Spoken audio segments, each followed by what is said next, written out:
उलमाए मिल्लत इस्लामिया, शोरा इज़्ज़ाम, दूर व नज़दीक से आए इस्लाम के जुमला मुक़द्दस शाहज़ादगान, पर्दा नशीन ख़वातीन इस्लाम, अस्सलामु अलैकुम व रहमतुल्लाहि व बरकातुहू। अल्हम्दुलिल्लाह अल्हम्दुलिल्लाहिल गफ़्फ़ारित तव्वाब, वस्सलातु वस्सलामु अला हबीबिर रहमानिल वह्हाब, ला मिसाल लहू वला जवाब, व अला आलिही व अस्हाबिही व अहले बैतिही व उलमाए उम्मतिही व शुहदाए मुहब्बतिही व अहले सुन्नतिही इला यौमिल हिसाब।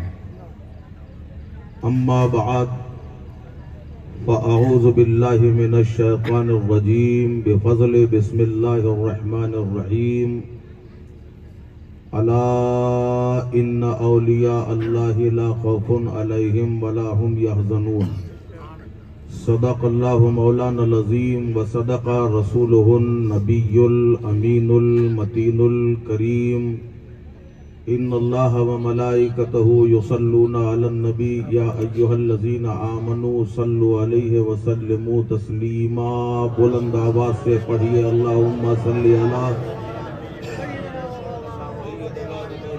मुहम्मदिन व बारिक व सल्लिम सलातम व सलामन अलैका या रसूलल्लाह सल्लल्लाहु अलैहि वसल्लम। एक बार पूरा मजमा पूरी अकीदत पूरी मोहब्बत के साथ और बावाज़े बुलंद दरूद पाक पढ़े अल्लाहुम्मा सल्लि अला सय्यदना व मौलाना मुहम्मदिन व बारिक व सल्लिम सलातम व सलामन अलैका या रसूलल्लाह सल्लल्लाहु अलैहि वसल्लम। मोहम्मद की गुलामी दीन हक की शर्त अव्वल है। सल्लल्लाहु अलैहि वसल्लम, मोहम्मद की गुलामी दीन हक की शर्त अव्वल है। इसी में है अगर खामी तो सब कुछ नामुकम्मल है। बेशक। एक बार और नजराना अकीदत पेश कर लीजिए अल्लाहुम्मा सल्ली अला सय्यदना व मौलाना मुहम्मद मुबारक वसल्लम सलातम व सलामन अलैका या रसूलल्लाह सल्लल्लाहु अलैहि वसल्लम। हजरात, मेरे पास दो तकरीरें हैं, एक आपके लिए है, एक उलमाए कराम के लिए। कौन सी तकरीर की जाए? बोलिए, मैं सवाल आपसे कर रहा हूं, जवाब आपको देना। जो मैं इनके लिए करूंगा वो आपके समझ में नहीं आएगी, और जो मैं आपके लिए करूंगा वो हमारे उलमा की सब सुनी सुनाई हो। अरे कुछ बोलियो। अच्छा चलिए ठीक है। तो मेरा मिजाज ये है साहब कि मैं बोलूं कुछ आप बोलो। अगर आप खामोशी से सुन रहे हैं तो मजा नहीं आएगा। अपने अंदर जिंदगी पैदा करें। पहले अच्छा बोल रहा था, थोड़ा कुछ हुआ क्या?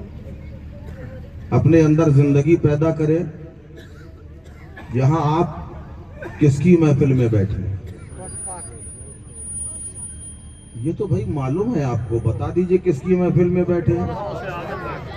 सुभान अल्लाह, गौसे आजम, जिनके बारे में सुना है कि ठोकर मार दे तो मुर्दा जिंदा हो जाए। अगर मुर्दे को गौसे आजम के सदक़े जिंदगी मिल सकती है तो क्या हमारे दिलों को जिंदगी नहीं मिल सकती? मगर वैसी अकीदत हो, वैसी मोहब्बत हो, तभी यह कमाल होता है। अभी आप मुझसे पहले मेरे फर्जंद अजीजम सैयद ताहिर मसूदी साहब से बहुत शानदार नाते पाक मनक़बत समात फरमा रहे थे। इजाजत हो तो 2-3 शेर मैं भी पढ़ दूं। इजाजत है? बताओ। मगर ऐसे ना सुनिएगा जैसे अभी सुन रहे थे, बोलना पड़ेगा। अगर बोलेंगे तो मजा आएगा। को दीजिए थोड़ा दरूद पाक पढ़े। अल्लाहुम्मा सल्ली अला सय्यदना मौलाना मुहम्मदिन मुबारक वसल्लम सलातम व सलामन अलैका या रसूलल्लाह सल्लल्लाहु अलैहि वसल्लम। कोई समझे कैसे क्या है रुतबा गौसे आजम का। हाँ सुभान अल्लाह, ये वो कलाम है, हंगामा हो जाता है। कोई समझे कैसे क्या है रुतबा गौसे आजम का। कोई समझेगा कैसे क्या है रुतबा गौसे आजम का, कि खुद करने तवाफ आया है काबा गौसे आजम का, कि खुद करने तवाफ आया है काबा गौसे आजम का। बल्कि तारीख बता रही है, सैयदना सरकार गौसे आजम रदी अल्लाह ताला अन्हु के बचपन का जमाना है, और उसी बचपन के जमाने में एक काफिला हज के लिए जा रहा है। जैसे ही आपने काफिले को देखा, दिल में एक ठोकर सी लगी, ऐ काश मेरे पास भी असबाब होते, मेरे पास भी हालात होते, तो मैं भी इस काफिले के साथ मदीना तैयबा में हाजिरी देता। दिल में ये ख्याल है, मगर अफसोस कोई ऐसे असबाब नहीं है, कोई ऐसे हालात नहीं है। सोचा क्या किया जाए, अपने मकान की छत पे खड़े हो गए।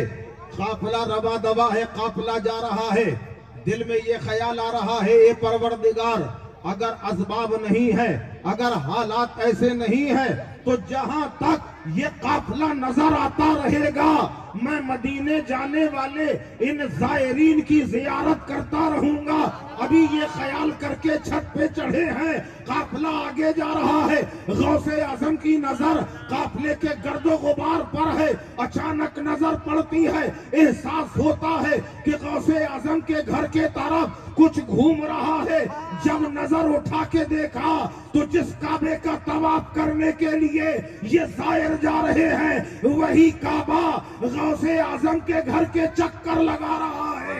जब इस मंजर को मुजद्दिदे दीनो मिल्लत सरकारे आला हजरत ने देखा तो पुकार उठे, ए गौसे आजम सारे अक्ताबे जहां करते हैं काबे का तवाफ, और काबा करता है तवाफे दरे वाला तेरा। सुभान अल्लाह, तकबीर, नाराए रिसालत, हैदारे हुजूर गौसे आजम। सुभान अल्लाह, सुभान अल्लाह। कि खुद करने तवाफ आया है काबा गौसे आजम का।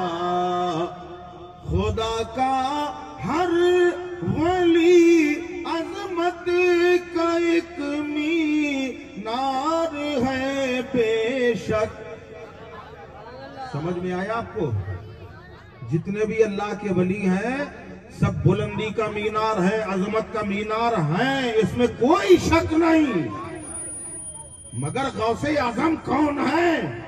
गौसे आजम वो है कि बगदाद के मिंबर पे खड़े होकर जो ऐलान करे कि कदमी हाज़िही अला रक़बत कुल्ले वली अल्लाह। सारी दुनिया ने गौसे आजम की आवाज को सुना, हर वली ने आवाज को सुना, मगर जब अजमेर के सुल्तान ने खुरासान के जंगल में गौसे आजम की आवाज को सुना, इस अंदाज में पुकारे, ए सरकारे गौसे आजम आप गर्दन की बात कर रहे हैं, ये दिल है, ये आंखें, ये सर, ये जिगर है, जिधर चाहो रख दो कदम गौसे आजम। सुभान अल्लाह, नारे तकबीर, नाराए रिसालत।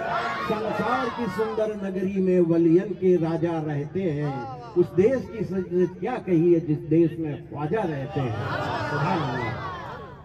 कि खुद करने तवाफ आया है काबा गौसे आजम का। खुदा का हर वली अजमत का एक मीनार है बेशक, मगर सबसे बुलंदी पर है तारा गौसे आजम का, मगर सबसे बुलंदी पर है तारा। सुभान अल्लाह। और हमारे जिस्म पर हाकिम तो हो सकता है कोई भी। हमारा जो ये बदन है इस पे कोई भी हुकूमत कर सकता है। कोई कहे जबरदस्ती खींच के ले जाए, पकड़ के ले जाए, हम मजबूर हैं, मगर दिल हमारे जिस्म पर हाकिम तो हो सकता है कोई भी। दिलों में हम गुलामों के है कब्जा गौसे आजम का।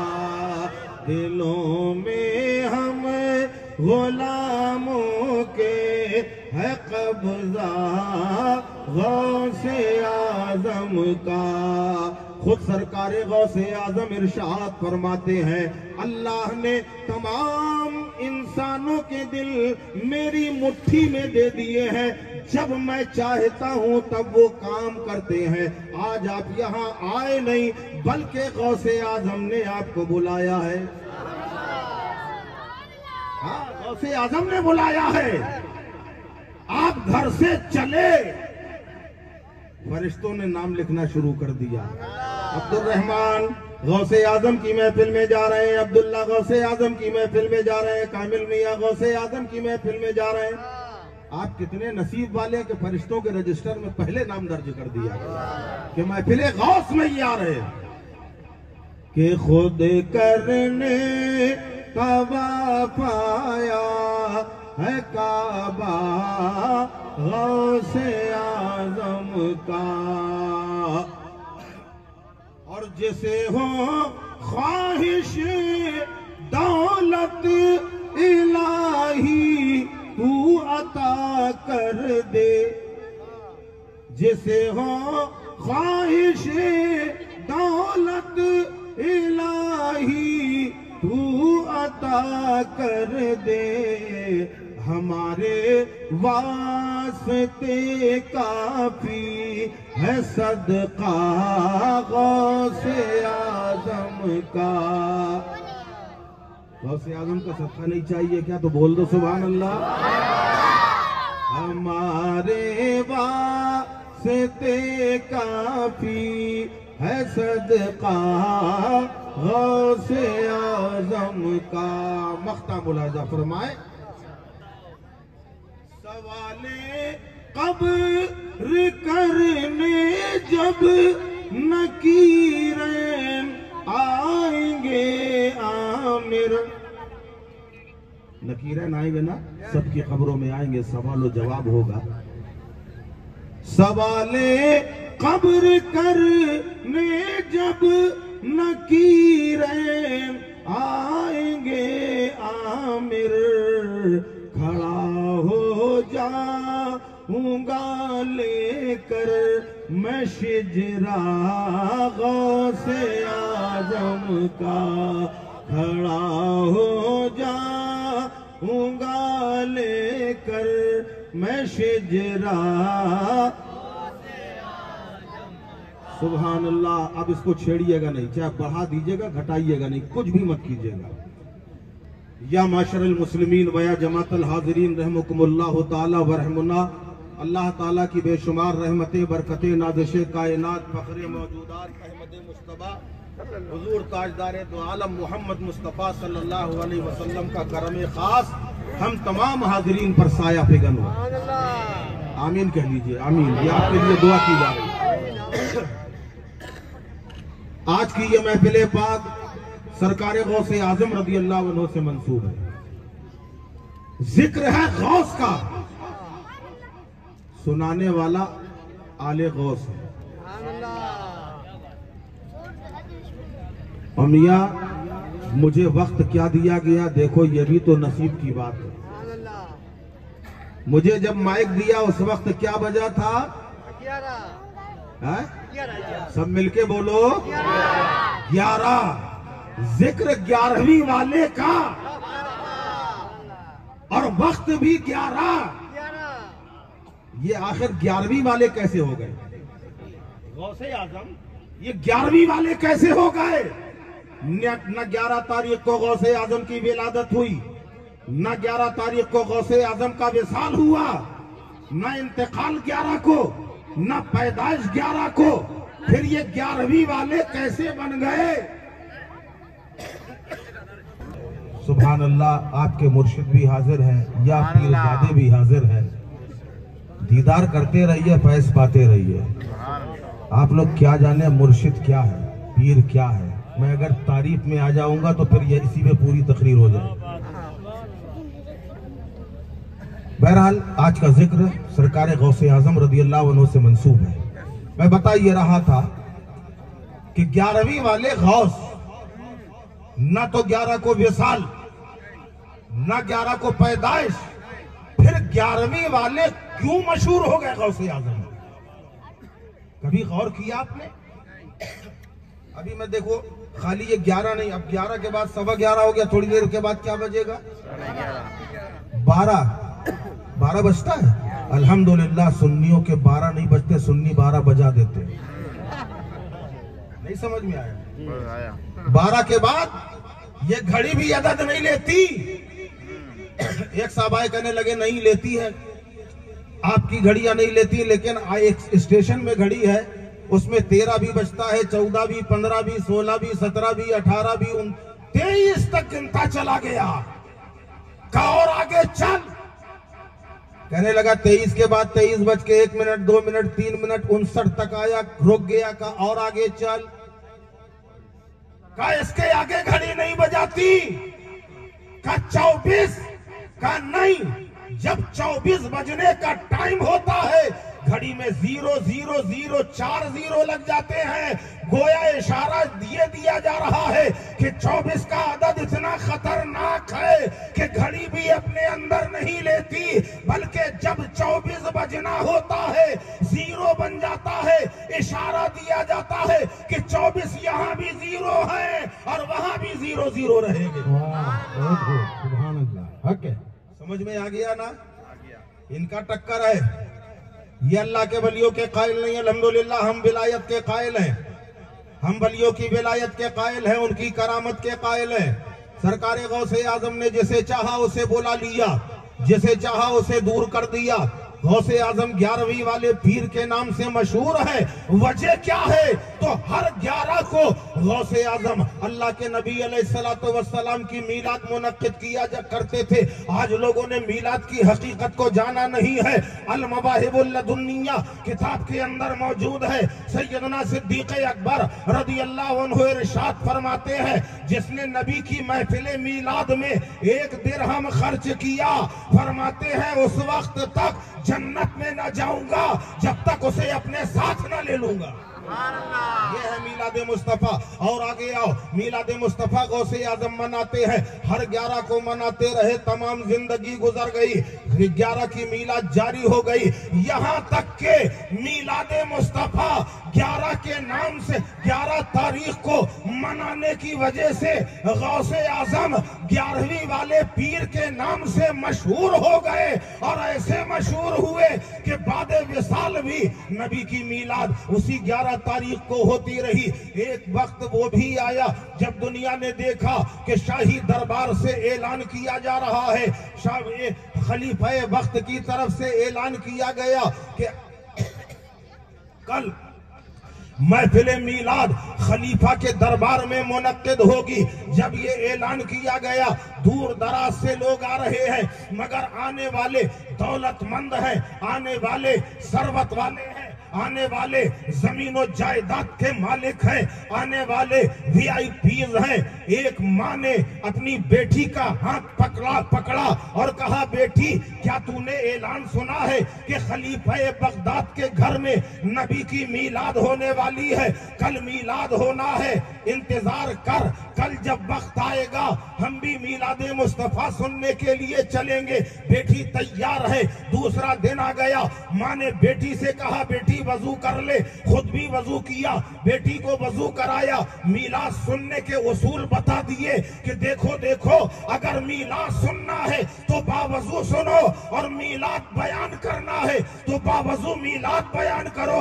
जब बावजू मीलाद बयान की जाएगी और बावजू सुनी जाएगी तो खुदा की कसम मीलाद मुस्तफा सुनते जाओगे और तुम्हारे मर्तबे बुलंद होते चले जाएंगे। माँ ने बेटी को तैयार किया, हाथ पकड़ा, हाथ पकड़कर चली। जब खलीफा के दरबार में पहुंची, अंदर जाने का इरादा किया, बाहर दरबारी है, उसने रोक दिया। अम्मा कहां जा रही हो? कहा बेटा तुमने ऐलान नहीं सुना? ऐलान हुआ है कि नबी की मीलाद है, हम भी मीलाद सुनने के लिए जा रहे हैं। दरबारी ने कहा अम्मा तुम्हारे लिए नहीं है, वो वीआईपीज़ के लिए है, वो दौलत वालों के लिए है, वो शोहरत वालों के लिए है, गरीबों के लिए मीलाद सुनने के लिए कोई और जगह होगी। ये खलीफा का दरबार है, यहाँ गरीब नहीं आ सकते। उस माँ ने कहा ए बेटा अगर हम गरीब हैं तो क्या हुआ, मगर उसी नबी के तो उम्मती है जिसका मीलाद होने वाला है। मेरी गुर्बत को देखकर मुझे धुतकारो नहीं। उसने कहा मैं तुम्हारे जज्बात समझता हूँ, मगर अम्मा अगर मैंने तुम्हें इजाजत दे दी मेरी नौकरी खतरे में पड़ जाएगी, मैं तुम्हें अंदर जाने की इजाजत नहीं देती। बेटी ने माँ का हाथ पकड़ा, माँ की आंखों में आंसू देखे, कहा अम्मा रोने की कौन सी बात है, तुमने मुझे मीलाद पढ़ना सिखाया था, क्या इसी दिन के लिए नहीं है? अगर यहाँ सुनने को नहीं मिल रहा तो क्या हुआ?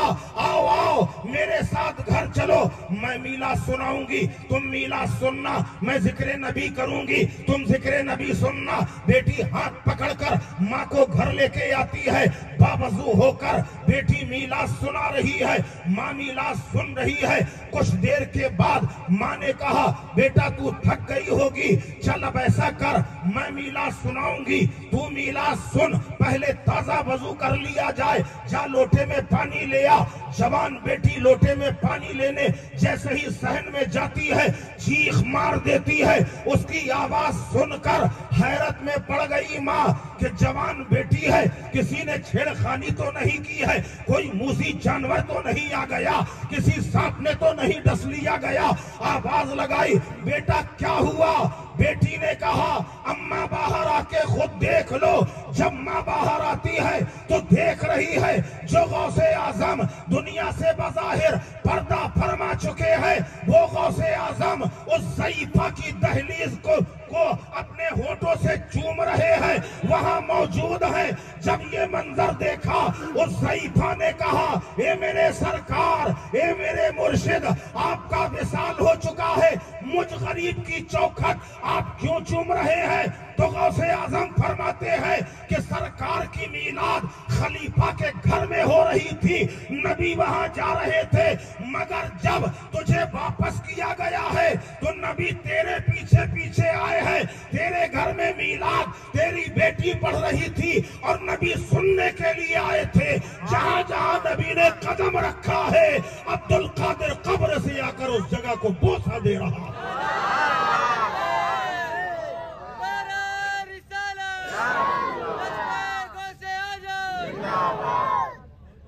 अल्हम्दुलिल्लाह हमारे वली जिंदा हैं और आज भी अगर हम आवाज दिया करते हैं तो यकीनन हमारी दस्तगीरी भी फरमाया करते हैं। वो सरकार गौसे आजम आम वली का ये आलम है, ये तो बगदाद के ताजदार हैं, ये वलियों के महाराजा हैं। अल्हम्दुलिल्लाह हमें दामन गौसे आजम का मिला है। वो मुकद्दर वाले हैं जिनके हाथों में दामन गौस है। अब इसका मतलब ये ना समझना, मैं वजाहत कर दूं, ये ना समझना कि खाली सिलसिला एक कादरी ही है। अल्हम्दुलिल्लाह रसूल करीम अलैहिस्सलातु वस्सलाम मार्फत इलाही का दरख्त है, मार्फत इलाही का दरख्त रसूल पाक। 4 सिलसिले हैं जो डगाले हैं, डाल समझते हैं, डाल पेड़ की डाल, 4 सिलसिले डाले हैं। एक कादरी है, एक नक्शबंदी है, सुहरवर्दी है, चिश्ती है। अब उसके बाद उसमें जितने भी शाखें फूट रही हैं, कोई निजामी है, कोई फरीदी है, कोई मसूदी है, कोई रब्बानी है, ये शाखें हैं सब। और ये जो दरख्त में पत्ते हैं ये सब वाबस्तगाने सिलसिला है। कोई कमी नहीं किसी सिलसिले में, सारे सिलसिले बारगाहे मौला अली में पहुंचते हैं। सिलसिला नक्शबंद अक्सरों बेशतर यहाँ पे सिलसिला नक्शबंद से है ना, अक्सरों बेशतर सिलसिले मौला अली तक और सिलसिला नक्शबंद सैयदना सिद्दीक़ अकबर तक जो सदाकत के ताजदार हैं। करामत में किसी में कोई कमी नहीं है, विलायत में किसी में कोई नहीं है। अल्लाह अल्लाह, आओ मैं तुम्हें एक बारगाह में लेके चलता हूँ, अकीदत से मांगो तो सब मिलता है। हजरत शेख मुजद्दिद अल्फसानी रहमतुल्लाह अलैह सिलसिलाए नक्शबंद ही के हैं। इनका एक मुरीद था, बड़ा चहीता था, बड़ा प्यारा था, लाडला था और मुंहफट भी था। मुंहफट समझते हैं? जो मुंह लगा होता है वो कुछ भी कह देता है। वो मुरीद की शादी हुई। जब शादी हुई औरत के कमरे में दाखिल हुआ, पहली रात थी, कमरे में दाखिल हुआ, जाते ही कहा अस्सलामु अलैकुम व रहमतुल्लाहि व बरकातहू। अंदर से आवाज आई वालेकुम अस्सलाम।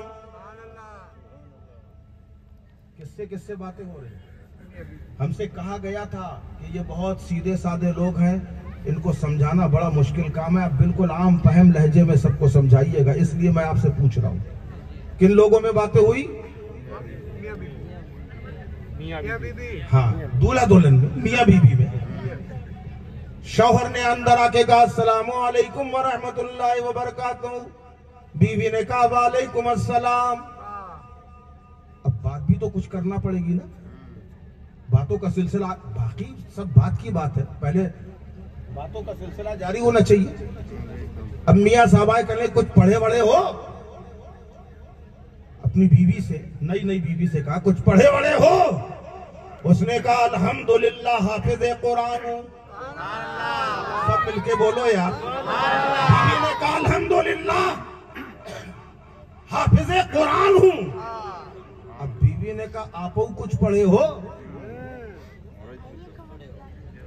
अब मियां की नजर नीची, कहे आप कितना पढ़े हैं?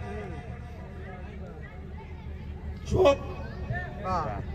कहा मेरे सर के ताज हैं, शौहरे नामदार हैं, अगर आपने सवाल किया है तो मेरे सवाल का भी जवाब दीजिए। आपने कुछ पढ़ा है? कहा मैं नाजरा हूं, मैं नाजरा हूं। अच्छा, अब देखो बीवी को शौहर से बात करने का भी सलीका होना चाहिए। ऐसे जुमले इस्तेमाल ना करो कि शौहर का दिल दुखे। बीवी ने बड़ी मोहब्बत से कहा कितना अच्छा होता अगर हम दोनों हाफिज़े कुरान होते। बुरा भला नहीं कहा, ताना नहीं दिया, बड़ी मोहब्बत से, कितना अच्छा होता अगर हम दोनों सा हाफिज़े कुरान होते। अब शौहर को लग गई, अच्छा ये बात है। पलन गए, जब तक हाफिज़े कुरान नहीं बन जाऊंगा तुम्हारे पास नहीं आऊंगा। लोग ये कंपटीशन करते, आपने बड़ी बिल्डिंग बनाई, आपके दिल में आया मैं तुझसे बड़ी बना के दिखाऊंगा। आपने 1000 रुपए मीटर का कपड़ा पहना, दूसरा कहता मैं 2000 रुपए मीटर का पहनूंगा। ये कंपटीशन होता है, मगर यहां हो रहा है कि उस वक्त तक नहीं आऊंगा जब तक हाफिज़े कुरान नहीं बन जाऊंगा। कह तो दिया। अब गए मदरसे में आप साहब के पास, कहे हजरत मैं हाफिज बनना चाहता हूँ, कितने दिन में बन जाऊंगा? मैं कहते दिन में 2 साल लगेंगे हाफिज बनने के लिए। क्या कुछ कम हो सकता है? कहा बस इससे कम नहीं। दूसरे मदरसे में गए, उनसे पूछा, उन्होंने कहा भाई 1.5 कर दूंगा। तीसरे जगह गए, उसने कहा कि अगर हम दोनों मिलके मेहनत करेंगे तो 1 साल में हाफिज़े कुरान बना दूंगा। दिल में आया यार 1 साल भी बहुत है, बरसों के बाद तो शादी हुई थी। आज वो दिन आया था और मैं ऐसी बात करके चला आया। वापस आ गए, यहां वहां ढूंढते रहे, 6 महीने से पहले कोई तैयार नहीं। अब याद आई पीर की, अपने मुर्शिद की याद आई। हजरत शेख मुजद्दिद अल्फसानी की बारगाह में पहुंच गए। अर्ज करने लगे, हुजूर मैं हाफिज कुरान बनना चाहता हूँ। सुबहान अल्लाह। सरकार मुजद्दिद अल्फसानी फरमाते हैं, सबने कितने दिन में हाफिज बनाने को कहा? अब सुट हो गए। हजरत 6 महीने से पहले कोई तैयार नहीं है। मुजद्दिद अल्फसानी कहते हैं, सही तो है, 6 महीने पर सही है, जाओ हो जाओ वहीं यहाँ पे। कहा, हुजूर अब मैं आपकी बारगाह में आया हूँ, अब आप बताइए आप कितने दिन में हाफिज कुरान बना देंगे? मुजद्दिद अल्फसानी फरमाते हैं, अगर तू भी मेहनत करे मैं भी मेहनत करूं, 3 महीने में हाफिज बना दूंगा। हुजूर 3 महीने भी बहुत होता है, और कुछ कम हो सकता है? फरमाते हैं 2 महीने में। क्या हुजूर और कम हो जाए? 2 महीने भी ज्यादा है। मुजद्दिद अल्फसानी फरमाते हैं, अगर और कम कराना चाहता है मैं 1 महीने में तुझे हाफिज बना दूंगा। क्या हुजूर 1 महीना भी ज्यादा? तो आप फरमाते, तू चाहता क्या है? 1 महीना भी ज्यादा है, तो तू चाहता क्या है? क्या हुजूर 1 हफ्ते में खाली हाफिज बना दीजिए और ये काम आप कर सकते। फरमाते हैं, फिर 1 हफ्ता की, 1 दिन ही की बात कर, 1 दिन की बात कर। क्या हुजूर क्या करना पड़ेगा?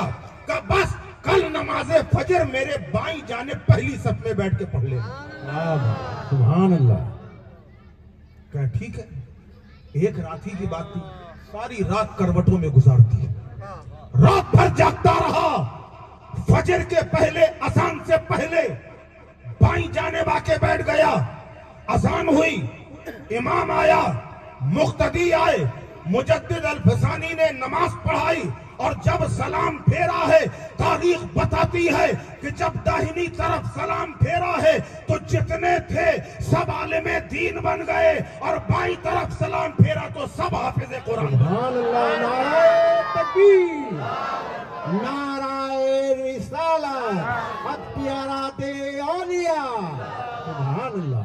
ये वलियों की करामत, अल्लाहु अकबर। और फिर सरकारे गौसे आजम रदी अल्लाह ताला अन्हु तो कसीरुल करामात है। खुद आज आला हजरत मुजद्दिद दीनो मिल्लत रदी अल्लाह अन्हु इरशाद फरमाते हैं, अगर कोई करामत कुरान और हदीस से टकरा न रही हो और किताबों में नहीं भी मिल रही है, तो मुमकिन है कि वो गौसे आजम की करामत हो, क्योंकि आप कसीरुल करामात थे। और ये जरूरी नहीं है कि हर करामत गौसे आजम की किताबों के अंदर मौजूद हो, बस कुरान और हदीस से न टकराने पाए तो वो गौसे आजम की करामत हो सकती। अल्लाह अकबर। सरकार गौसे आजम कदमों की ठोकरों से जहां जिंदगी मिल जाया करती है, जो मां के पेट से मादरजाद वली है, ऐसा वली जिसका कदम अल्लाह के तमाम वलियों की गर्दन पर हो, जो खुद इरशाद फरमाए कि मैं अल्लाह की तमाम दुनिया को, मखलूक को ऐसे देखता हूं जैसे हथेली में राई का दाना। राई जानते हैं क्या होता है? समझते हैं ना? फरमाते हैं, ऐसे देखता हूं जैसे हथेली में राई का दाना। और नबी फरमाते हैं, मैं अल्लाह की तमाम मखलूक को ऐसे देखता हूं जैसे हथेली। नबी का फरमान, ऐसे देखता हूं जैसे हथेली।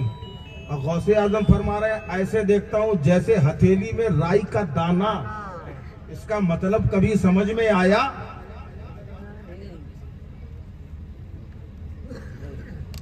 मैं थोड़ा सा बताने के लिए ढक्कन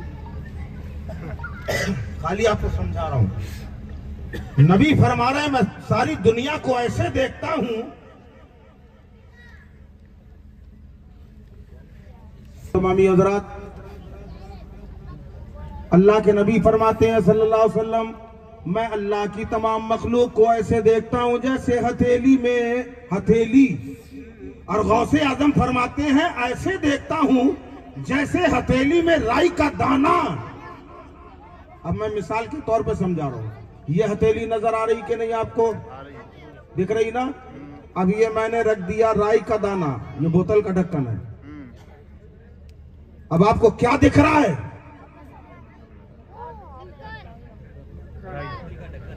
बोतल का ढक्कन, ये जगह छिप गई, ये जगह छिप गई जहां ये ढक्कन रखा है, ये छिप गई। ऐसे ही गौसे आजम ने कहा, मैं दुनिया को ऐसे देखता हूं जैसे हथेली में राई का दाना इतना सा होता है, वो राई का दाना रख के गौसे आजम ने दुनिया के एतराजात को खत्म कर दिया कि कल को कोई ये ना कहे कि अब्दुल कादिर जीलानी ने रसूल अल्लाह की बराबरी का दावा किया है, इसलिए राई का दाना रख दिया है। जितना नबी देखते हैं उतना अब्दुल कादिर नहीं देखता, क्योंकि अब्दुल कादिर और है और नबी और है, इसलिए ये पर्दा रखा गया। गौसे पाक के तकवे का आलम, जुहद का आलम, सुभान अल्लाह। सरकार गौसे आजम की बारगाह में एक मुरीद आया, आने के बाद आपको एक तरबूज पेश किया, नजराने में दिया। थोड़ा सा यहां तवज्जो रखो आप लोग, इधर ध्यान दो।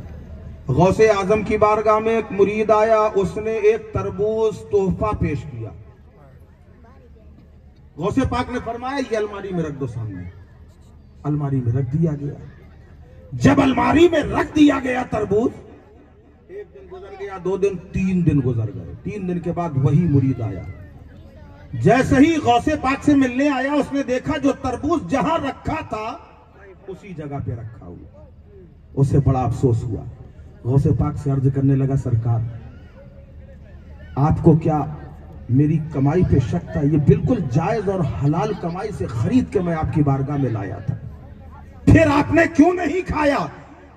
गौसे आजम फरमाते हैं, मुझे मालूम है कि तेरी कमाई जायज है और हलाल है, ये मुझसे नहीं छिपा है।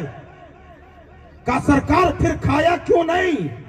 गौसे आजम फरमाते हैं, जब से तू ये दे के गया है तब से मैं हदीसें उलट के देख रहा हूं कि कभी तो रसूल अल्लाह सल्लल्लाहु अलैहि वसल्लम को किसी ने ये तोहफा दिया होगा, नबी ने काटा किस तरीके से था और खाया किस तरीके से। इस कदर सुन्नतों का पास, तो सोचो क्या मकाम होगा गौसे आजम का।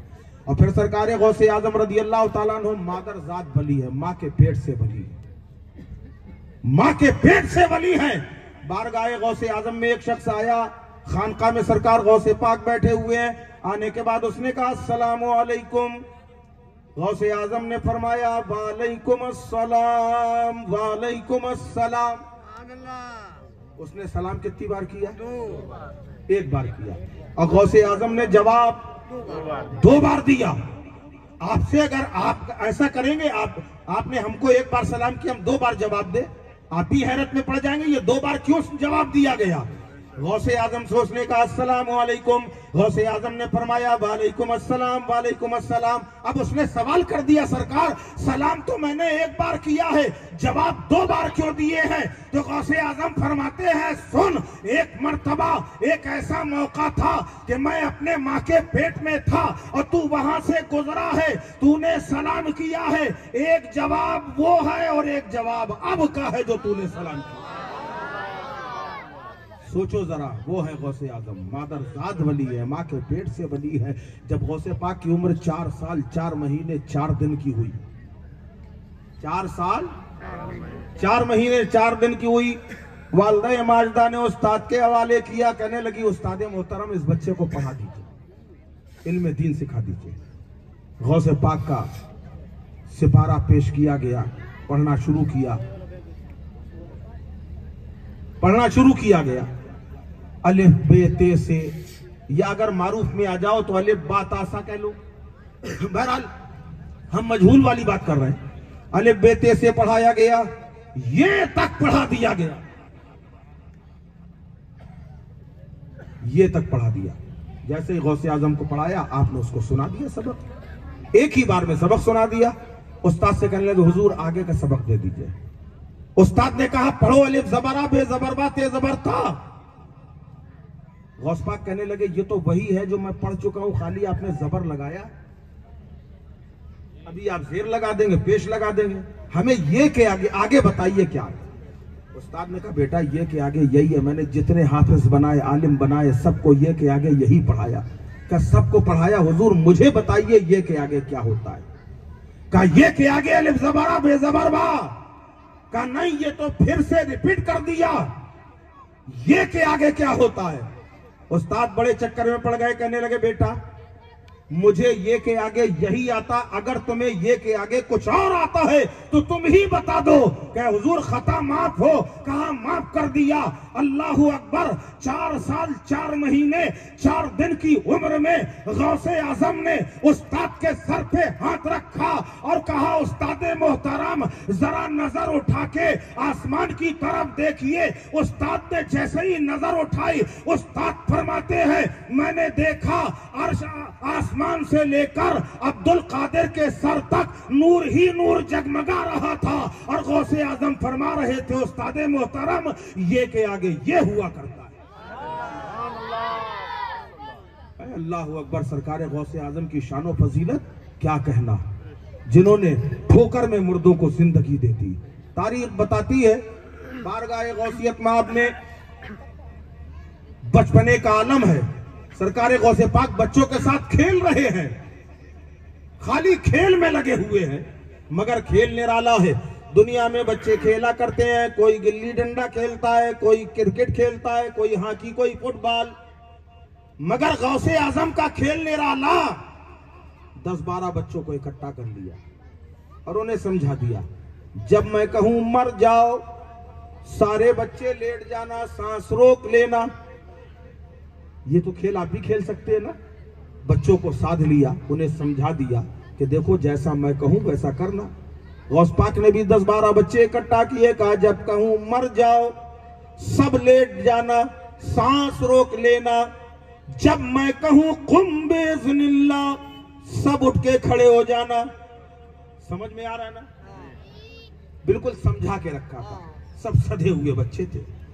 इसी बीच एक औरत आई, गोद में बच्चा हिचकियां ले रहा है, नब्जें छूट रही है, पुतलियां फिरने के लिए बेकरार हैं, सांस थम नहीं रही है। सरकार गौसे आजम के नाना हजरत अब्दुल्ला सोमई की बारगाह में हाजिर हुई, कहने लगी हुजूर मैं आपके दर की कनीज हूँ, आपकी मुरीदा हूँ। सरकार शौहर दुनिया से रुखसत हो चुका है, एक ही चश्मो चिराग है, अब ये हिचकियां ले रहा है।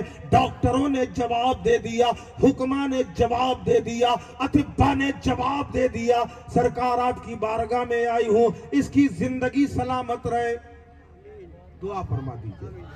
हजरत अब्दुल्ला सोमई ने एक नजर देखा, बच्चे की नब्ज पर हाथ रखा, आसमान की जानिब देखा, आंखें बंद हैं।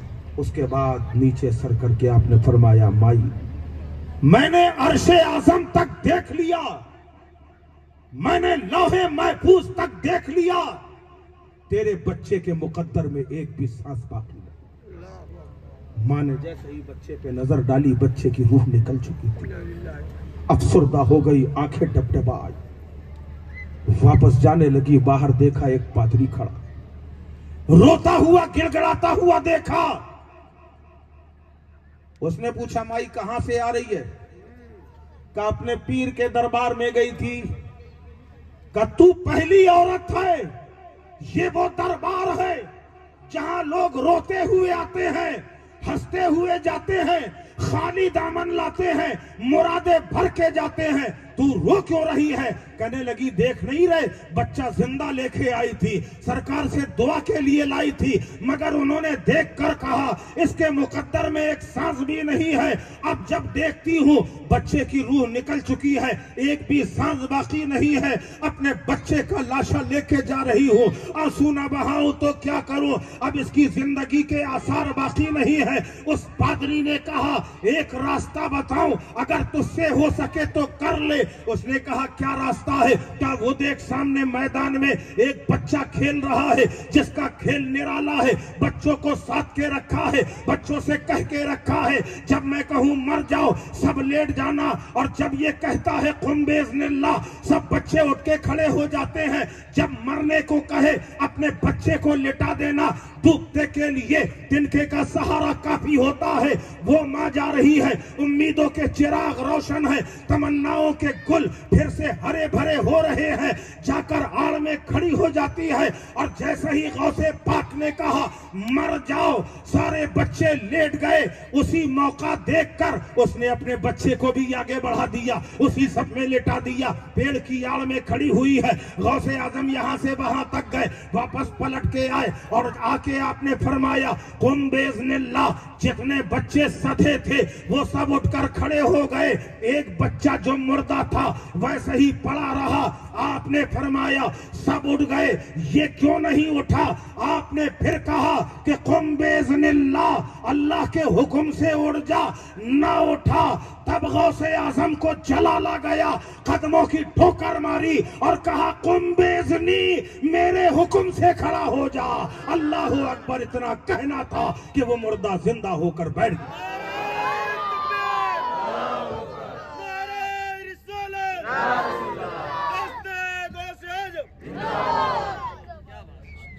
मां खुश हो गई, बच्चे को सीने से लगा लिया, जाने लगी वापस।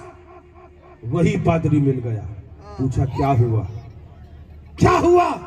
कर रुकी हुई सांसें जो थम गई थी वापस आ गई। सुभान अल्लाह। का तो फिर जाना उनके पास जिन्होंने कहा था मुकद्दर में सांसें नहीं, जिन्होंने कहा था मुकद्दर में सांसें नहीं आए। जाके जरा बच्चा तो दिखा दे कि ये तो जिंदा हो गया। माँ बेटे को लेके हजरत अब्दुल्ला सौमई की बारगाह में पहुंची, कहने लगी हुजूर बच्चा तो जिंदा हो गया, हाथ उठा के दुआ कर दीजिए, बच्चे पे दम कर दीजिए। हजरत अब्दुल्ला सौमई को हैरत हो गई कि जिंदा हो गया। क्या मैंने तो लौह महफूज में देखा था, इसके मुकद्दर में सांसें नहीं है, ये जिंदगी कैसे मिल गई? कहने लगे वहां एक बच्चा खेल रहा है, उसने ठोकर मारी थी तो बच्चा जिंदा हो गया। हजरत अब्दुल्ला सौमई फरमाते समझ गए। कहने लगे जानती है वो कौन है? कहा नहीं बाबा, कहा मेरा ही नवासा है, वो मेरा ही नवासा है। जा तू घर। ये चली, गौसे आजम के नाना ने उठाया डंडा, डंडा लेके चले और जैसे ही गौसे आजम ने दूर से देखा कि नाना के हाथ में डंडा है, सारे बच्चों से कहा भागो, नाना डंडा लेके आ रहे हैं। आगे आगे गौसे पाक है, पीछे पीछे सारे बच्चे हैं। अब ये सारे लोग कब्रिस्तान के करीब से गुजर रहे हैं। अचानक जब नाना को डंडा लाते देखा तो गौसे पाक ने कहा एक कब्र के मुर्दों उठो, नाना डंडा लेके आ रहे हैं। इतना कहना था, कब्रें फटने लगी, मुर्दे उठ उठ कर भागने लगे। नाराए तकबीर, नाराए रिसालत, सुभान अल्लाह। जब ये मंजर देखा हजरत अब्दुल्ला सौमई ने फरमाया ए अब्दुल कादिर ठहर जाओ, मैं तुम्हें मारने नहीं आ रहा। गौसे आजम ठहर जाते हैं, फरमाया ए मेरे लाल, मैं देख रहा हूं अल्लाह ने तेरा मकाम बड़ा बड़ा बुलंद किया है। याद रखना, अगर अभी से तुम इतनी करामतों का ज़ुहूर करोगे तो खल्कुल्लाह तुम्हारा दामन न छोड़ेगी। इसलिए मैं ताकीद कर रहा हूं। मुझे वो मंजर भी याद आ रहा है, एक वक्त आएगा जब बगदाद के मिंबर पर खड़े होके तुम ऐलान करोगे मेरा कदम तमाम वलियों की गर्दनों पर है। मेरे लाल, उस वक्त अपने नाना के सफेद बालों को न भूलना, इन सफेद बालों की लाज रख लेना। वो है सरकार गौसे आजम जिनके कदमों की ठोकरों में जिंदगी मिल जाया करती है, जिनके पास गुनहगार आते हैं पारसा बन के जाते हैं, बेनमाजी आते हैं नमाजी बन के जाते हैं। आपने ये गौसे आजम का जलसा सजाया, गौसे आजम इससे खुश नहीं होंगे। गौसे आजम तब खुश होंगे जब तुम नमाजी बन के ये जलसा सजाओ। बारगाह गौसे आजम में एक मुरीद आया। अच्छा, मुरीदों को पीर की याद तभी आती जब परेशानी आती, खुशहाली में याद नहीं आती। जब परेशानी आएगी तब पीर याद आएगा। परेशानी के दिन थे, गौसे आजम की बारगाह में हाजिर हुआ। सरकार गौसे पाक ने पूछा क्या बात है? कहा हुजूर बड़ा परेशान है, रिज़्क़ की तंगी का ये आलम है, कई कई दिन फाके करना पड़ते हैं, गौसे पाक ने पूछा नमाज पढ़ते हो? कहा अल्हम्दुलिल्लाह पढ़ता हूं। कहा बीवी नमाज पढ़ती? कहा बीवी भी पढ़ती है। कहा बच्चे नमाजी हैं? कहा बच्चे भी नमाजी। आजकल का तो माशरा ही कुछ अलग है। शौहर नमाज पढ़ने मस्जिद जा रहा है, अगर पाबंद है भी तो वो बीवी से नहीं कहता कि तुम नमाज पढ़ो। कयामत के दिन आपकी भी पकड़ होगी। ये बीवी आपकी कहेंगी कि अल्लाह मेरा शौहर जानता था, मगर ये मेरा हाकिम था, कभी इसने मेरे लिए नहीं कहा कि नमाज की पाबंदी करो। रोजे का हाल, शौहर साहब बढ़िया पान और गुटखा खाए घूम रहे रमजान में। पूछा रोजा क्यों नहीं रखा? कि बीवी रखे। तुम्हारी कब्र में बीवी आएगी? क्या जवाब देगा? जो कानून मर्दों पर हैं इस्लाम के, वही कानून औरतों पर भी है। नमाज तुम्हारे ऊपर भी फर्ज है, बीवी के ऊपर भी फर्ज है। रोजा तुम्हारे ऊपर भी फर्ज है, बीवी के ऊपर भी फर्ज है। ज़कात तुम्हारे ऊपर भी फर्ज है, बीवी के ऊपर भी फर्ज है। गौस पाक की बारगाह में मुरीद आया, उसने बताया कि हुजूर मैं भी पढ़ता हूँ, बीवी भी पढ़ती है, बच्चे भी पढ़ते हैं। अब सरकार गौसे आजम ने फरमाया मैं तुम्हारे घर चलना चाहता हूं। खुश हो गया कि पीर के कदम घर में पड़ गए तो बेड़ा पार हो गया। और एक बात तुम्हें बता दूं, अगर सच्चा सहीहुन नस्ल सैयद होगा, नबी का कियाल होगा, कोई भी हो, सहीहुन नस्ल है और उसने तुम्हारे घर में कदम रख दिया, इंशाअल्लाह तुम्हारे दिन अपने आप बदल जाएंगे। हाँ ये बिल्कुल हक बात है। और फिर गौसे पाक क्या कहना, गौसे पाक ने कहा तुम्हारे घर चलना चाहता हूं। कहा हुजूर करम होगा, चलिए। गौसे पाक घर गए, पूरे घर का जायजा लिया, मुआयना किया। अब मुआयना करने के बाद आपने इरशाद फरमाया ये जो मेन दरवाजा है, सदर दरवाजा तुम्हारा मेन गेट है, इसमें एक मोटा पर्दा लगा दो। उसने लगा दिया पर्दा। गौस पाक चले आए, दिल में ख्याल ये था कि गौसे पाक ने कदम रख दिए, अब तो बरकत आना ही आना है। अब ये पहुंच गए, अब पीर की याद नहीं आ रही। 1 महीना गुजर गया, 2 महीने, 3 महीने के बाद वहीं से गुजर हुआ। गौसे पाक ने पहचान लिया, कहा इधर आओ। मुरीद आ गया, अस्सलाम वालेकुम। वालेकुम सलाम। कहा बेटा क्या हाल है तुम्हारे घर के? कहा हुजूर अब तो ये आलम है, ऐसे रिस्क की फरावानी होती है कि पूरा घर शिकम सैर होके खाता है, मोहल्ले में भी बांट देते हैं मगर खाना खत्म नहीं होता। लेकिन सरकार एक बात समझ में नहीं आई, न तो आपने ताबीज दिया, न कोई अमल पढ़ने को बताया, इतनी बरकत कैसे हो गई? गौसे आजम फरमाते सुन, तू नमाजी, तेरी बीवी नमाजी, तेरे बच्चे नमाजी, मगर तेरे घर के करीब बाजार में घर है तो बेनमाजियों की नजर तेरे घर के अंदर आती थी, उसकी मनहूसियत से तेरे घर की खैर व बरकत जा रही थी। और जब ये पर्दा लग गया है तो अल्लाह ने खैर व बरकत का नुज़ूल फरमा दिया। अंदाजा लगाओ, बेनमाजी की नजर तुम्हारे घर के अंदर आए, तुम्हारे घर में मनहूसियत होती है, और जिस घर के अंदर बेनमाजी रहता है उसका क्या हाल होगा? इसलिए मेरे भाई जरूरी है पहले नमाजी हो जाओ।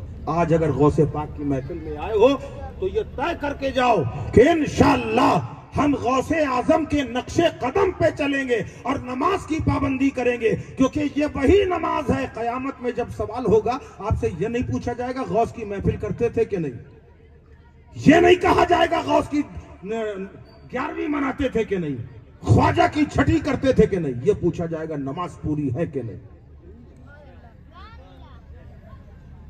उस वक्त शर्मिंदगी होगी मेरे भाई। खुद को संभालो, अपने आप पे रहम करो। अल्लाह रज़्ज़ाक़ है, वो तुम्हें रिस्क देता है। तुम्हारे बदन में जो सांसें चल रही है उसी का तो करम है। जब चाहे खाली एक सांस रोक दिया, काम खत्म। कम से कम जैसी भी बने अपने रब की बंदगी करो। सर झुकाना हमारा काम, कबूल करना न करना परवरदिगार का। ये नजरिया, और किसी के दिखाने के लिए मत पढ़ना। अगर तुम ये सोचो कि सैयद आमिर मसूदी के कहने पे पढ़ना है तो मत पढ़ना। अल्लाह उसके रसूल की रजा के लिए पढ़ना हो तो शुरू कर दे। वो नमाज है। सरकार गौसे आजम रज़ी अल्लाह अन्हु के तक़वे का आलम, अभी मैंने आपको बताया, सुन्नत और शरीयत की पाबंदी का वो जज्बा था कि अगर तरबूज भी खा रहे हैं तो देख रहे हैं नबी की सुन्नत क्या है, किस तरीके से खाया। खुरासान के जंगलों में 40 साल गौसे आजम ने ऐसी इबादत की है कि इशा के वजू से फजर की नमाजें अदा की है। जब इल्लल्लाह की ज़रब लगाते थे मुंह से चिंगारी निकलती थी, जंगल में आग लग जाती। ये इबादत है गौसे आजम की। तुम कैसे गौसे आजम के मानने वाले हो? अल्लाह ताला हम सबको गौसे पाक का सदका अता फरमाए। टाइम 12 होने वाला है, अगर कहिए तो एक बात आखिर और बता दूं, आखिरी बात, क्योंकि टाइम हमारा हो गया। सरकारे गौसे आजम रज़ी अल्लाह ताला अन्हु को अपने साथ शामिल कर लीजिए, अपने साथ शामिल कीजिए, अपने बिजनेस में शामिल कीजिए। इंशाल्लाह देखिएगा कैसा फैजान होता है। अगर कहूं एक जबान में कहूं तो पार्टनर बना लो, बिजनेस में पार्टनर बना लो। आप कहोगे वो कैसे? ये मैं अपनी बात नहीं, उलमा की बात कर रहा हूं, सूफिया कराम की बात कर रहा हूं। हर 1000 में से 150 निकाल के गौसे पाक के नाम रखते जाओ कि हम गौसे पाक की नियाज कराएंगे, फिर देखना कैसी बरकत होती है। और खाली ऐसी जबानी नहीं, बल्कि तारीख गवाही देती है। शेख अब्दुल हक चिश्ती कादरी रहमतुल्लाह अलैह, जिनका मजार सौराष्ट्र में है, फरमाते हैं मिस्र के अंदर एक शख्स रहता था जिसका नाम था यूसुफ। क्या नाम था? यूसुफ। ऐसी तकरीर चल रही थी, मौलाना बयान कर रहे थे, उन्होंने कहा आपने गौसे पाक को शामिल कर लो, हर 11 को गौसे पाक की नियाज का एहतमाम करो। उसके दिल को बात लग गई। वही महफिल में बैठे बैठे सोचा आज से गौसे पाक के नाम का पैसा निकालूंगा, 11 तारीख को गौसे पाक की नियाज करूंगा। दिल में ख्याल कर लिया, घर में आया, पैसा जोड़ना शुरू कर दिया। अब हर 100 में से मान लो 10 रुपए निकालता गया या 5 रुपए निकाला, कुछ भी निकाला, अपनी तौफीक के मुताबिक निकालना शुरू कर दिया। पैसा निकालता रहा, 11 तारीख आई, सारा पैसा इकट्ठा किया और उस पैसे को लेकर नियाज़े गौसे आजम का एहतमाम किया। उस जमाने में बिरयानी तो थी नहीं, पुलाव बना होगा, पुलाव खाया सबने, पूरे घर वालों ने खाया, पैसे हो गए थे, खानदान वाले भी 2-4-10 आ गए। फातिहा देते देते दिल में ख्याल आया, है सरकारे गौसे पाक, काश इतनी आमदनी होती कि पूरे रिश्तेदारों की मैं दावत करता। गौसे पाक ने सुन ली। अगला साल आया और तरक्की हुई। अगर वो 10,000 कमा रहा था, मालूम हुआ 20,000 कमाई। इतना पैसा इकट्ठा हो गया, सारे खानदान वालों को बुलाया, नियाज़े गौसे आजम और अच्छे तरीके से मनाई गई। फिर फातिहा में कहता है गौसे पाक, दिल में तमन्ना है कि खाली खानदान नहीं बल्कि सारी बस्ती वालों की मैं दावत करूं और आपके नाम की नियाज खिलाऊं। गौसे पाक ने सुन लिया, करम पर करम हो गया और आमदनी बढ़ गई। फिर फातिहा का मौका आया, फिर उसने कहा ए गौसे पाक, काश इतनी तौफीक मिल जाती, खाली बस्ती नहीं आसपास के गांव वालों की भी दावत करता। इतना कहना था कि बेटा सामने आया, कब्बा साल भर पैसा आप जोड़ते, अब हम भी जोड़ेंगे। बीवी आई, कहने लगी साल भर आप अकेले जोड़ते थे, हम भी जोड़ेंगे। अब 3 लोग हो गए, तीनों ने काम शुरू कर दिया, जोरों पे काम चल रहा है। वो वक्त आया 11 तारीख को नियाज़े गौसे आजम का जब एहतमाम हुआ, खाली अपनी बस्ती नहीं आसपास के गांव देहात वाले भी इकट्ठा हो गए। सुबह से लेकर शाम तक लंगर जारी रहा, गौसे आजम का लंगर जारी रहा। अब हर साल इतनी शान से हो रहा है कि आसपास के बस्ती वाले इंतजार कर रहे हैं कि यूसुफ मिस्री के घर अब 2 दिन बाकी है, अब 3 दिन बाकी है, अब कल बाकी है, अब परसों बाकी है। इतनी शानो शौकत से गौसे पाक की नियाज का एहतमाम किया जाता है। आखिरकार एक वो वक्त आया कि शेख अब्दुल हक फरमाते हैं कि मैं वहां मौजूद था, सुबह आने को है, रात का वक्त गुजर जाने को है।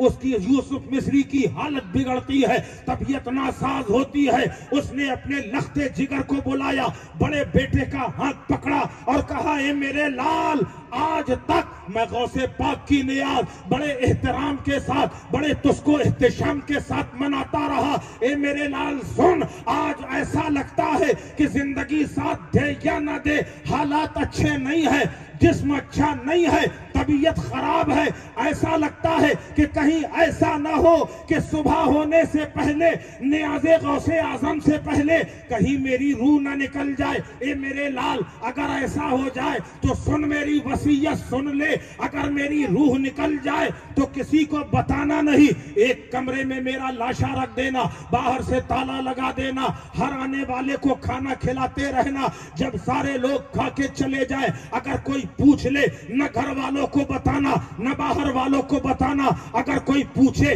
तो कह देना आराम कर रहे हैं। और सबको खिलाने के बाद जब सारे मेहमान चले जाए तो मेरे लखते जिगर सुन, जब दो लुक़मे मेरी वसीयत के मुताबिक खा लेना, मैं जानता हूं तो उससे खाया ना जाएगा, मगर बाप की वसीयत पे अमल करके 2 लुक़मे ले लेना, फिर लोगों को बता देना यूसुफ मिस्री दुनिया से रुखसत हो गया है। इतना कहा है, रूह कफ़स उनसरी से परवास कर गई, बाप रुखसत हो गया। बेटे की आंखें भर आई, बाप का लाशा हाथों में उठाकर कमरे में बंद किया, ताला लगाया।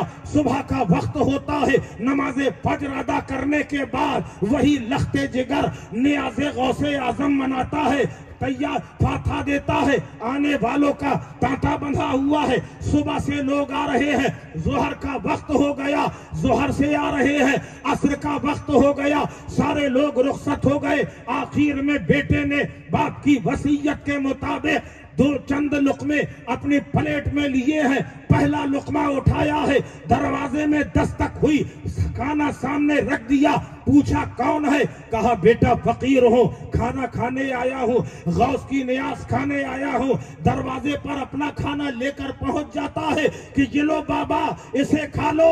कहा तेरा बाप कहाँ है, हर साल वो खिलाता था, आज तू दे रहा है। कहा अब सब्र का पैमाना छलक गया, कहा अब्बा आराम कर रहे हैं। फकीर ने कहा चल मुझे लेके चल, जरा मैं भी तो देखूं कि तेरा बाप कहाँ आराम कर रहा है। बाप उसका हाथ पकड़कर, बेटे का हाथ पकड़कर आगे बढ़ गया। बेटे ने ताला खोला, अब आंखें भर आई हैं, सब्र का पैमाना छलक उठा है। सामने बाप का लाशा पड़ा है जो सुबह से पड़ा है, असर का वक्त हो गया है। फकीर ने हाथ पकड़ा है और कहा ए यूसुफ मिस्री उठ, मुझे खाना खिला दे। इतना कहना था, जो सुबह से लाशा पड़ा था उठकर बैठ जाता है और अपने सामने, उनके सामने, उस यूसुफ मिस्री के सामने एक लुक़मा खाया है। जाने लगते हैं, बेटे ने दामन पकड़ लिया, ए जाने वाले, ए मुझ पर करम करने वाले, ऐसे वक्त में अपनी दुआओं से मेरे बाप को नई जिंदगी देने वाले, इतना तो बताते जाओ तुम हो कौन। फकीर ने कहा तूने पहचाना नहीं, तेरा बाप जिसकी नियाज बड़े एहतराम और एहतिशाम से मनाता था, मैं वही अब्दुल कादिर जीलानी हूँ, वही। सुभान अल्लाह, नाराए तकबीर, नाराए रिसालत, जश्न हुज़ूर गौसे आज़म, सुभान अल्लाह। वाह क्या मर्तबा ऐ गौस है बाला तेरा, ऊंचे ऊंचों के सरों से कदम आला था तेरा, और सर भला क्या कोई जाने कि है कैसा तेरा, औलिया मलते हैं आंखें वो है तलवा तेरा। अल्लाह तबारक व तआला हम सबको सरकार गौसे आजम रज़ी अल्लाह तआला अन्हु के फैजान रूहानी से माला माल फरमाए। आमीन आमीन। वमा अलैना इल्लल बलागुल मुबीन। इन लोगों को दीजिए, हमारे